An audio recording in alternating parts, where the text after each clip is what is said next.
সুপ্রিয় দর্শক, আসসালামু আলাইকুম। সবাইকে প্রীতি ও শুভেচ্ছা জানিয়ে শুরু করছি বাংলা ভিউ টিভি এক্সক্লুসিভ পর্ব। প্রিয় দর্শক, আজকে আমরা আমাদের মধ্যে এমন একজন অতিথিকে পেয়েছি যাকে পেয়ে আসলে আমরা অনেকটাই আনন্দিত। আজকে আমাদের মাঝে যোগদান করেছেন কাউন্সিলর শেরওয়ান চৌধুরী। তিনি একজন ব্রিটেন প্রবাসী, একজন আলোকিত মুখ। তিনি লন্ডন বারো অফ ক্রয়ডেনের কাউন্সিলর হিসেবে কাজ করছেন। একজন প্রবাসী বাঙালি, প্রবাসে সফলভাবে বিভিন্ন ধরনের কাজকর্মগুলো করে যাচ্ছেন, গর্বিত করছেন আমাদেরকে। চলুন আমরা কথা বলি আমাদের আজকের অতিথি কাউন্সিলর শেরওয়ান চৌধুরীর সাথে।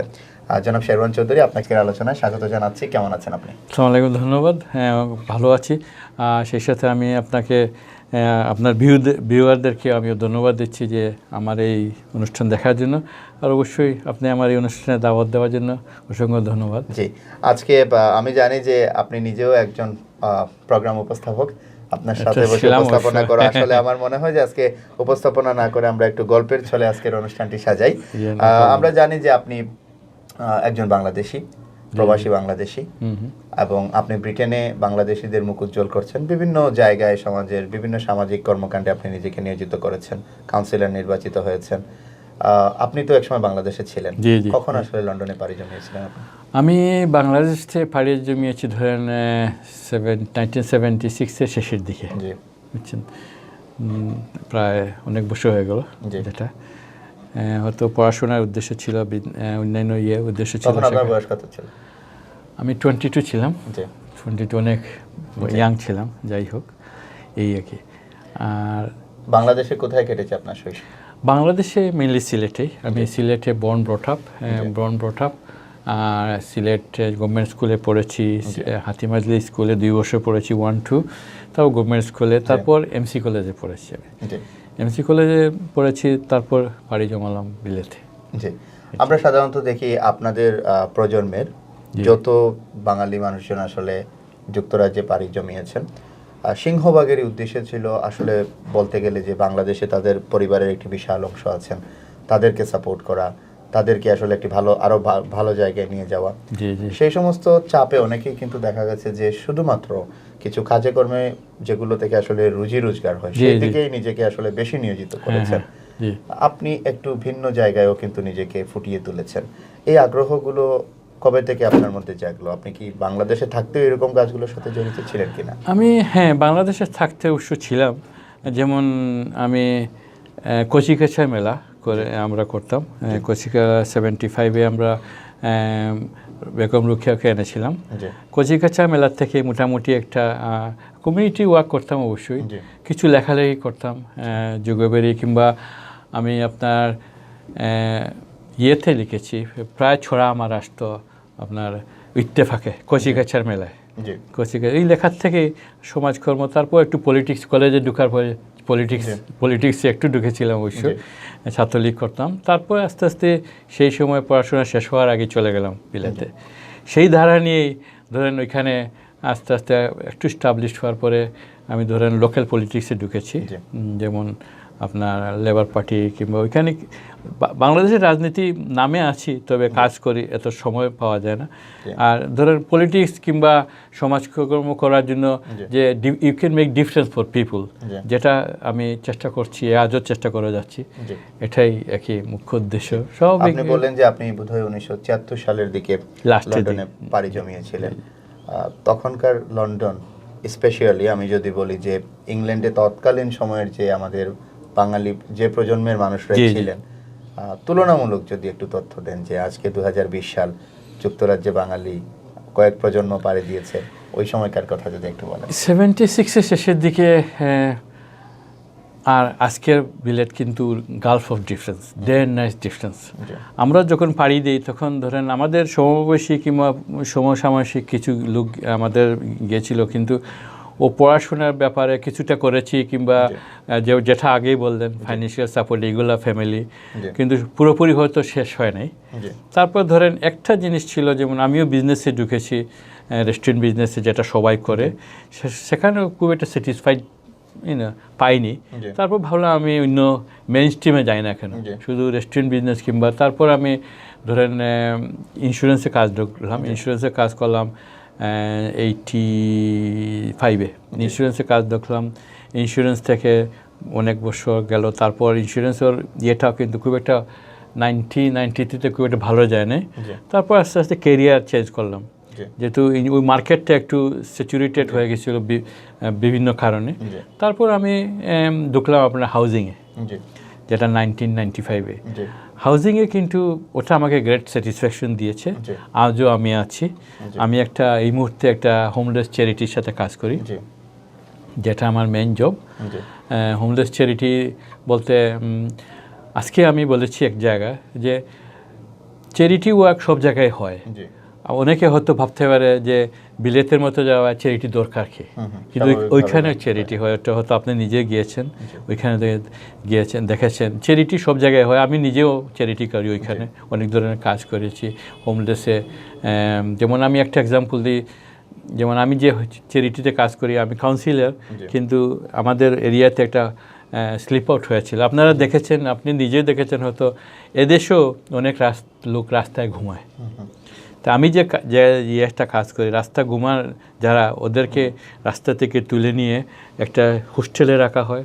হোস্টেল থেকে 6-7 মাস 8 মাস ওদেরকে এক্সট্রা সাপোর্ট দেওয়া হয়। তারপর ওদেরকে স্বাভাবিক জীবনে আনার জন্য আরেকটা স্টেজে নেওয়া হয়। সেই স্টেজটা আমি কাজ করি, পুনর্বাসন। আপনার স্বাস্থ্য হতে পারে, হেলথ হতে পারে, কিংবা আপনার শিক্ষা হতে পারে, ট্রেনিং, মাদকাসক্ত। ওদেরকে আমরা যেমন একটু ট্রিটমেন্টে, ডিটক্সিংয়ে পাঠানো হয়। এই ধরনের কাজগুলোই আমার এই প্রজেক্টে আমি কাজ করি। তো এটা একটা সেবামূলক হয়ে যায়। আপনি মনের ইয়েটা থাকলো যে আপনি ওই কাজ করলেন, জি ওইটাই। এই যুক্তরাজ্যের মেইনস্ট্রিম পলিটিক্সের সাথে আসলে কখন থেকে জড়িত হলেন, বা আগ্রহটা কিভাবে আসলো? আপনি বলছিলেন যে আপনি লেবার পার্টির সাথে সঙ্গে। হ্যাঁ, আমি মেইন স্ট্রিট পলিটিক্সে ধরেন ওইখানে আমি একটা কমিউনিটি কাজ করতাম, অ্যাক্টিভিস্ট ছিলাম। কমিউনিটি অ্যাক্টিভিস্ট বলতে আমাদের বাংলাদেশ ওয়েলফেয়ার, একটা ক্রোডন বাংলাদেশ ওয়েলফেয়ার, ওইটা আমি one of the founder member, যেটা 1983-84-এর জন্ম। ওইটার থেকে কিন্তু আস্তে আস্তে ধরেন আমাদের যারা বাঙালি থাকে ওই এরিয়াতে, অনেকের বেনিফিটের অসুবিধা, বিভিন্ন ধরনের গৃহায়নের অনেক তো সমস্যা নিয়ে আমরা সার্ভিস দিতাম। সেটাও কিন্তু এস্টাবলিশড অলমোস্ট আমি হোল দ্য জার্নিতে আমি ছিলাম। এখন আমাদের একটা নিজস্ব ভবনও আছে, ওইখান থেকে আমরা অনেক ধরনের সুযোগ সুবিধা দেওয়া হয় আমাদের এই বাঙালি কমিউনিটিকে। এখন বাঙালি ছাড়েও আমরা ধরেন অন্যান্য হোস্ট যারা আছে, আফ্রিকান বলেন, অন্যান্য বিএমই অর্গানাইজেশন ওদেরকে হেল্প করি। কিন্তু ওইটার সূত্র ধরেই যখন আমরা ধরেন বাঙালি পলিটিক্স, বাঙালি কমিউনিটি যদি আপনি করেন, কিন্তু আপনার থাকবে না আপনার লোকাল অথরিটিতে, মেইন স্ট্রিমে, তখন ভাবলাম এটা দরকার। সেহেতু আমি 1992-তে আপনার 91-এর শেষের দিকে লেবার পার্টিতে জয়েন হই। আমার একজন বন্ধু ছিলেন, উনি লেবার পার্টি ছিলেন, বলে আসো এখানে, ইউ ক্যান মেক ডিফারেন্স পিপুল। একটা এক্সাম্পল দিই, যেমন উনি প্রথম, ডক্টর শফিক খান, উনি প্রথম কাউন্সিলর হন আমার সাথেই, একসাথে এক এরিয়াতে এক সময়ে আমরা হই। কিন্তু উনি আর আমি যখন ঢুকি, তখন একটা যেমন আমাদের মুসলিম গ্রেভিয়ার ছিল না ক্রোডন কাউন্সিলের। প্রত্যেকটা বড়োতে মুসলিম গ্রেভিয়ার আছে অনেক জায়গায়, কিন্তু আমাদের পূর্ববর্তীরা অনেক চেষ্টা করে পান নাই। কিন্তু আমরা হওয়ার পর 18 মাসের পরে কিন্তু এই এরিয়াতে একটা মুসলিম গ্রেভিয়ার আমাদেরকে ফাইট করে এনেছি। একটা এক্সাম্পল এইরকম। তখন আপনি যখন ওইখানে থাকবেন, তার দাবাই দাবা করলে একটা না একটা হবে, বুঝছেন। এখন ধরেন আমি প্রায় 94-এ হলাম কাউন্সিলর, আবার 2008-এ আবার ঢুকলাম, 6-এ ঢুকলাম, প্রায় অনেক বছর হয়ে গেল।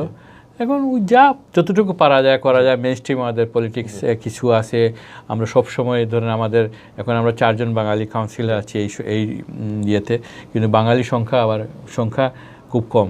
যেমন আমাদের 400,000-এর মতো অধিবাসী আছে, কিন্তু বাঙালি আমার প্রায় 3,000 হবে। কিন্তু আমরা বাঙালিকে রিপ্রেজেন্ট করি না, সবাইকে রিপ্রেজেন্ট করি। We can make difference for other people. সেই সাথে আমরা বাঙালি একটি গর্বের ব্যাপার যে এখানে আপনার যারা ভোটার্স ছিলেন, তারা যেহেতু আপনি বললেন যে সিংহভাগই আসলে এমন না যে বাঙালি কমিউনিটি ছিলেন, অন্যান্য কমিউনিটি, সেখানে নিশ্চয়ই তারা যোগ্য ব্যক্তি হিসেবেই আপনাকে সিলেক্ট করেছেন, এবং আপনারও দায়িত্ব হচ্ছে তাদের সবার জন্য আসলে কাজ করা। একটি জিনিস যদি আমরা ব্রিটেনের দেখি, সেটি হচ্ছে যে আরেকটু বড় পরিসরেও, যেমন পার্লামেন্টেও কিন্তু আমাদের কিছু চারজন মানুষ কিন্তু প্রতিনিধিত্ব করছে, চারজন আছে। তাদের সাথে কি আপনাদের কথা হয়, যোগাযোগ হয়? হ্যাঁ, সবসময় ওরা যোগাযোগ আসলে হয়। কেমন বোধ করেন এটি যে বাঙালি রক্তের মানুষ? অবশ্যই ওরাও বাঙালি, সেই আমাদের মতো ইয়ে আছে। তবে একটা জিনিস আমরাও যেটা ফিল করি, ওনারাও ফিল করেন, আমরা শুধু ওইখানে গিয়ে বাঙালির কথা বলতে পারি না, সবার সাথে অটোমেটিক চলে আসে। আর ধরেন আমার ব্যাপারে যেমন বলি, একটা এমপি হতে গেলে মানে ফুল টাইম পলিটিক্স করতে হবে কিংবা অনেক টাইম দিতে হবে। আমি তো ধরেন এখন বয়সও অনেক হয়ে গেছে, প্লাস আমার ফ্যামিলি ছিল, এখন মোটামুটি ফ্যামিলি একটা স্টেজে চলে গেছে। আর এমপি যে ওই স্টেজটা, ওরা ইয়াং, কিন্তু সবাই ইয়াং, অনেক সময় দিয়েছে কিংবা সেই সাথে আস্তে আস্তে। প্লাস আরেকটা জিনিস, ওইটা আমাদের পরের জেনারেশন যে এমপি যারা, কারণ আমরা ধরে একটু পুরাতন ট্রেডিশনালিস্ট বলতে হবে, ওরা কিন্তু ওদের সাথে আমাদের ল্যাঙ্গুয়েজটা ডিফারেন্স কিন্তু আপনারা যে শুরু করেছিলেন সেটি নিঃসন্দেহে অনেক বেশি অবশ্যই ইম্পর্টেন্স ক্যারি করে, কারণ সেই ধারাবাহিকতাই হয়তোবা তারা ওই পরিমাণ সাহস যোগাতে পেরেছিলেন যে আরেকটু বড় পরিসরে কিছু। হ্যাঁ, স্বাভাবিক। এটা এই জন্যই আমি আমাদের বাঙালি কমিউনিটিকে সবসময় বলি, ইয়াং জেনারেশনকে বিশেষ করে, যে পলিটিক্স ডাজন্ট ম্যাটার আমি লেবার পার্টি করি, আপনারা লেবার পার্টি করতে হবে এমন কোনো কথা না। মানে কনজারভেটিভ অন্য পার্টি করেন, কিন্তু মেইন স্ট্রিমে পলিটিক্সে ঢুকেন। মেইন স্ট্রিম পলিটিক্সে ঢুকলেই অনেক কিছু করা, যেমন বড় পরিসরে সোসাইটিকে সার্ভ করতে হবে। একটা এক্সাম্পল, যেমন এই রোহিঙ্গার ব্যাপারে বলেন, রোহিঙ্গার ব্যাপারে এখানে বাংলাদেশে অনেক ধরনের আপনার সমস্যা, যেটা আপনি নিজেই জানেন। কিন্তু আমাদেরই বাঙালি একজন এমপি রোশনা আলী, উনি কিন্তু পার্লামেন্টে তুলে অনেক এমপি সাইন নিয়ে ব্রিটিশ গভর্নমেন্টকে স্টপ করিয়েছেন রোহিঙ্গা বার্মাতে আপনার মায়ানমারকে আর্মস সেল করার। এটা কিন্তু বাঙালি যদি হতো না, উনি থাকতেন না, তো এই মনোভাবটা আসতো না। অবশ্যই না, বুঝছেন, এটা অনেক ধরনের স্বাভাবিক। হ্যাঁ, আপনি খুব আশাবাদী নতুন প্রজন্মকে নিয়ে, এবং এটি আমরা বিভিন্ন মিডিয়া মারফত বা ওখানে গেলে সচক্ষেও দেখার অভিজ্ঞতা হয়েছে যে ব্রিটেনের এই প্রজন্মের যারা প্রতিনিধিত্ব করছেন, তারা কিন্তু আপনাদের প্রজন্ম থেকে বেশ অনেকটা এগিয়ে, বিশেষ করে আমি যদি বলি শিক্ষা দীক্ষা বা বিভিন্ন ডিগ্রি নেয়ার ক্ষেত্রে। এবং এখন কিন্তু ট্র্যাডিশনালি ওইভাবে কেউ আগের মতো যে রেস্টুরেন্টে কাজ করতে হচ্ছে বা কোনো মিল ফ্যাক্টরি, এর বাইরে কিন্তু বড় বড় দামি চেয়ারগুলোতে ভালো চাকরি করছেন। এই ব্যাপারটা কিভাবে দেখেন আপনি? এটা কিন্তু really positive thing, very good. আর আমার একটা সবসময় শিক্ষা, যে কোনো ব্যাপার শিক্ষার ব্যাপারে কেউ কথা বললেই আমি কিন্তু এটা আমার একটা দুর্বলতা বলতে হবে। দুর্বলতা আমি সবসময় এনকারেজ করি, যে কোনো ব্যাপারে, এখানে লন্ডন থেকে কিংবা এখানে যারা পড়াশোনার ব্যাপারে আমি সাহায্য করার চেষ্টা করি। শিক্ষা কিন্তু আমাদের ছেলেমেয়েরা এখন আর পিছিয়ে নেই। আমাদের এখন আপনি ডিফেন্সে যান, এই তো কদিন আগে লাস্ট ইয়ারে আমারই একটা ভাতিজের সম্পর্কে, ও আমরা এয়ারফোর্সে একটা ভালো একটা পাইলট না কিন্তু ইন্টেলিজেন্স ব্রাঞ্চের একটা পাইলটের সমতুল্যই জব পেয়েছে। এটা স্টার্ট করে আমার ডিফেন্সে যান, আপনি কোর্টে যান, আমাদের অনেক মেয়েরা আমাদের ছেলেরটা থেকে একটু এগিয়ে, স্বাভাবিক। যেমন আমাদের চারজন এমপি আমাদের সবই মহিলা। হ্যাঁ, কিন্তু ওই যে সলিসিটার বারিস্টার বলেন, every year lot of young womens are become solicitor, barrister and lawyer, যেটা একটা ভালো একটা। আপনি ডাক্তারে মেডিসিনে যান, অনেক প্রায় মেডিসিনে পাবেন, কলেজ ইউনিভার্সিটিতে পাবেন আপনার ছেলেমেয়েরা, আমাদের বাঙালি ছেলেমেয়েরা। আমারও ছেলেমেয়েরা এই লাইনেরও আছে, অনেক পড়াশোনা করেছে। কিন্তু এটা কিন্তু খুব এনকারেজিং। এই বিষয়গুলো আপনাদেরকে যেভাবে আনন্দিত করে, আমাদেরকেও তেমনি গর্বিত করে। আর অনেক কিছু, যেমন অনেকে জানে না অনেক স্টোরি। যেমন একটা এক্সাম্পল, আমার একটা আপন বলতে একদম ক্লোজই আমার একজন বাতিজি আছে, যেটা ডিপ্লোমেট বলতে ফরেন সার্ভিসে আপনার 6টা দেশের, আমেরিকার 6টা দেশের হেড অফ ডেস্ক, ইরানের হেড অফ ডেস্ক ছিল, কিন্তু ও অনেকেই জানে না। এই রকমের অনেক না জানা স্টোরি কিন্তু আছে আমাদের, বুঝছেন? এটা রিয়েলি ইম্পর্টেন্ট। আজকে আমরা যখন এখানে বসে কথা বলছি, তখন অত্যন্ত আলোচিত একটি ইস্যু হচ্ছে ব্রিটেনের যে ইউরোপিয়ান ইউনিয়ন থেকে ফর্মালি বেরিয়ে আসা, অর্থাৎ ব্রেক্সিট যেটাকে আমরা বলি। অনেকেই বলছেন যে ধারণা করছেন যে ব্রেক্সিটের ইম্প্যাক্টে ব্রিটেনের অনেক বলা যায় জনশক্তি নেওয়ার প্রয়োজন পড়বে। সেই ক্ষেত্রে বাংলাদেশ থেকে বিভিন্ন ধরনের ভিসাগুলোতে সাম্প্রতিককালে আমরা দেখছিও কিন্তু অনেক বেশি আবার যাওয়া শুরু হয়েছে। কথা উঠেছে যে আবার হয়তো বা ওয়ার্ক পারমিট আসবে, স্টুডেন্ট ভিসাকে একটু ইজি করে দেওয়া হচ্ছে। এই জায়গায় আসলে আপনি একজন বাঙালি হিসাবে আপনি কি সাজেশন দিবেন যে আমাদের আসলে নিজেদেরকে কিভাবে প্রস্তুত করে ওই সুযোগটা নেওয়া যেতে পারে? এটার একটা অ্যাডভান্টেজও আছে, ডিসঅ্যাডভান্টেজও আছে। আমি যেমন বলি, যেমন হ্যাঁ, ব্রেক্সিটে আমাদের জন্য, আমাদের এদেশের জন্য ভালো, মানে এদেশের বলতে ধরেন আপনার আমাদের ইয়াং জেনারেশন অনেকে হয়তো ভালো, প্লাস ব্রিটেনের জন্য ব্রেক্সিটের একটা ক্ষতি, যেহেতু আমাদের ফাইন্যান্সিয়াল একটু প্রবলেম হবে, তারপর অনেক ধরনের সমস্যা, যেটা আলাদা, এটা রিকভার করতে অ্যাটলিস্ট 10 years লাগবে, বুঝছেন। কিন্তু আমাদের ভবিষ্যতের জন্য, যেটা হয়তো অনেকে হয়তো আমাকে বলতে পারে এটা তো বলা উচিত না, কিন্তু আমি বলতে পারি যে আমাদের ছেলে মেয়েদের জন্য একটু অ্যাডভান্টেজ হবে ওইখানে যারা আছে, যেমন আপনি, কারণ আপনি বলেন না কেন, যাই বলেন না কেন, তবুও দেখবেন অনেক সময় রেষারেষি থাকে, আপনার ইনস্টিটিউশনাল রেসিজম থাকে, আপনার অনেক ধরনের সমস্যা থাকে, হ্যাঁ। কিন্তু আপনি যদি একটা ইউরোপের একটা ছেলে যায়, ইউরোপের একটা মেয়ে যায় একটা ইন্টারভিউতে, সেম কোয়ালিফিকেশন, এভরিথিং সেম, কিন্তু ইউরোপের মেয়েরা কিংবা ছেলেরা ওই জবটা পাবে, তো ওইটা কিন্তু রেশিওটা আস্তে আস্তে কমে যাবে। আরেকটা ডিসঅ্যাডভান্টেজ বলবো বাংলাদেশের জন্য, অ্যাডভান্টেজটা আর প্রথমে বলি, অনেকে হয়তো সুযোগ পাবে কাজ পাওয়ার জন্য কিংবা ওইখানে যাওয়ার জন্য, লেখাপড়ার জন্য এটা ভালো, কিন্তু লেখাপড়ার জন্য আরেকটা জিনিস, যেমন ওরা যদি ফিরে আসে, যেটা বাংলাদেশে যদি না আসে লেখাপড়া করে, তো বাংলাদেশ কিন্তু বেনিফিট পাচ্ছে না, অনেক মেধাবী সন্তান। এছাড়া ওরা বলতেছে এখন হাই স্কিল দিয়ে স্টার্ট করবে। হাই স্কিল বলতেই আমাদের মেধা নিয়ে যাবে।